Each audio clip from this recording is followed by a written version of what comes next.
Dave-O from Deluxe here. Well, it's getting to be spring soon, although you'd never know it. It's March 8th, and yeah. Anyways, we're getting carts ready. We gotta fix a leak on this Volkswagen Passat. It's got a diesel TDI in it, and she's got a coolant leak in behind here. A piece of plastic is leaking. My guess is it's this pipe here leaking at that O-ring. That's my guess.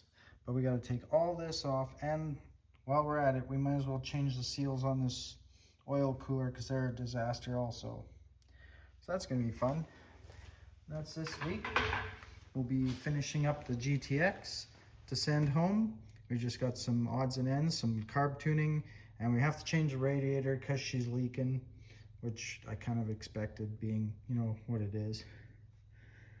And then this guy will go off to its home and be cruising around this summer at a car show near you.